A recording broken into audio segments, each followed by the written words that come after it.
রেলের কিছু সে ছিল তাদের কিছু কর্মচারীদের আমরা বেশ কয়েকদিন আগেই আমাদের তাদের যৌক্তিক যে সেগুলো আমরা দিয়েছি। তারপরে তারা কেন করেছে এটা তাদের ব্যাপার। কারণ হয় কি, প্রত্যেকেরই দাবি দেওয়া, একাধিক দাবি দেওয়া থাকে, তাই না? তারা বলেছে এই দিতে হবে, ওভারটাইম অ্যালাউন্স দিতে হবে, পেনশন। আমরা যতটুকু আমাদের সম্পদের সেটা আমরা বলেছি, অন্যরা সংস্থা আমরা যেভাবে দিচ্ছি আমরা দিয়েছি। এতে তো মোটামুটি আমার মনে হয় এটা যুক্তি ছিল এবং আমরা দিয়েছি সুবিধা। এখন যদি তারা বলে আরো সবগুলো একসাথে দিতে হবে, তা আপনারা বুঝতে পারেন না, সংকুলন তো আমার করতে হবে। অর্থের সঙ্গে আমি তো বাইরের থেকে বড় করছি, করে যেমনি হোক মোটামুটি একটা সে স্টেবল পর্যায়ে নিয়ে আসছি। অতএব এখন যদি অন্য অন্য দাবি দাওয়াগুলো দরকার হলে মন্ত্রণালয় ইস্যু করবে।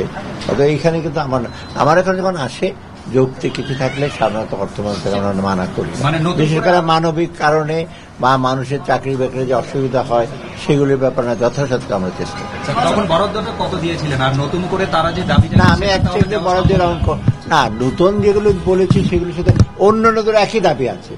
অর্থাৎ আমি তো আলাদা করে আমি রেলওয়ের ওদের জন্য বলবো যে তোমাদের জন্য আমি দেখলাম, কিন্তু ওরা যেটা বলেছে ওভারটাইমের ব্যাপার ছিল ওদের যে ইস্যুটা, সেটা আমরা সলভ করেছি। আমরা ঠিক আছে ওভারটাইম ইস্যু করবো। অন্যগুলোর এখন যদি বলে যে আমরা পেনশন, গ্র্যাচুইটি এগুলো যোগ করতে হবে, তো অন্য অন্য সংস্থা তো আরো অনেক দাবি আছে, আপনার নিজের সরকারি কর্মচারী অন্য রেলের যৌক্তিক দাবি অর্থ মন্ত্রণালয় মেনে নিছে। মানে যেটা আমাদের কাছে একটা ছিল ওভারটাইম মেনে আমরা অলরেডি সার্কুলার ইস্যু হয়ে গেছে, এটা আমরা বলেও দিয়েছি।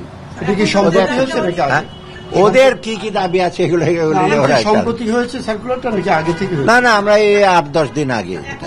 বরগাঁও বা এখন আমরা ডিসিশন নেই না। স্যার কেউ কেউ বলছে যে সিদ্ধান্ত ঘোষণার পরেও সিদ্ধান্তকে সরে আসছে সরকার। ঘোষণা কে দিল? তবু মহার্ঘতা আপনারাই দিয়েছেন কে দিয়েছে ঘোষণা আমি জানি না। অর্থ মন্ত্রণালয়ের কাছে আসলে তো অর্থ মন্ত্রণালয় বলবে দেবো কি না দেবো কত, তারপরে ঘোষণা দেবে। গেছে, আমরা তো এখনো ঘোষণা দিইনি, আমি তো এখন সিদ্ধান্ত